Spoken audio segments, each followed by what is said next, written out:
சினிமாவில் பெயர் சொல்லும் அளவுக்கு வெற்றி பெற்ற நிறைய பேருக்கு சொந்த வாழ்க்கை சரியாக அமைவது கிடையாது. அதிலும் நடிகைகள் என்று எடுத்துக்கொண்டால் பல பேருக்கு சொல்லப்படாத காதல் கதை என்று ஒன்று இருக்கும். அவர்களுக்கு நெருக்கமானவர்கள் அல்லது கூட சேர்ந்து பணியாற்றுபவர்கள் யாராவது ஒருவர் மூலம் மிகப்பெரிய ஏமாற்றத்தை சந்தித்த நடிகைகள் சிலர் இருக்கிறார்கள். அந்த லிஸ்டில் ஒருவர்தான் நடிகை கோவை சரளா. மனோரமாவுக்கு பிறகு தமிழ் சினிமா நம்பியிருக்கும் காமெடி நடிகைதான் இவர்.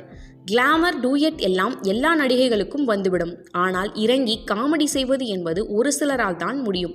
அப்படிப்பட்ட பொக்கிஷங்களில் ஒருவர்தான் கோவை சரளா.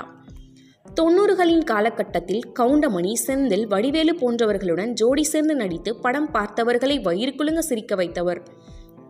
இந்த காலகட்டத்தில் இருக்கும் சினிமா ரசிகர்களுக்கு அரண்மனை மற்றும் காஞ்சனா படங்களில் நடித்து சிரிக்க வைத்துக் கொண்டிருக்கும் கோவை சரளா ரொம்பவே பிடித்தமான ஒருவராக இருக்கிறார். கோவை சரளா திருமணம் செய்யாமல் இருப்பது எல்லோருக்கும் தெரியும். அவருடைய வாழ்க்கையில் ஏற்பட்ட ஒரு காதல் கசப்புத்தான் இதற்கு காரணம் என்று சினிமா வட்டாரத்தில் பேசப்படுவது உண்டு. இதை பற்றி அவருடன் பணிபுரிந்த இயக்குனர் ஒருவர் சமீபத்திய பேட்டி ஒன்றில் பேசியிருக்கிறார். கூடி வாழ்ந்தால் கோடி நன்மை, வரவு எட்டனா செலவு பத்தனா, விரலுக்கேத்த வீக்கம் போன்ற குடும்ப படங்களை எடுத்து பிரபலமானவர்தான் இயக்குனர் வி. சேகர். இவருடைய படங்களின் வெற்றிக்கு முக்கிய காரணங்களாக இருந்தவர்கள்தான் கோவை சரளா மற்றும் வடிவேலு.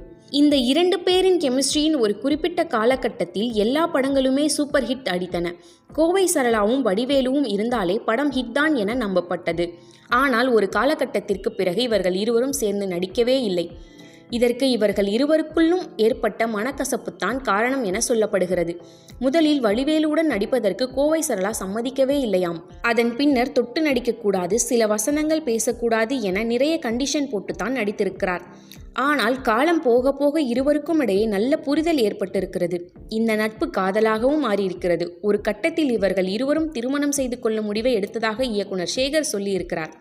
ஆனால் ஒரு சில காரணங்களால் அது நடக்காமல் போனது. அத்தோடு இவர்கள் இணைந்து நடிப்பதையும் நிறுத்தி கொண்டனர். இதுவே கோவை சரளாவின் காதல் கதை.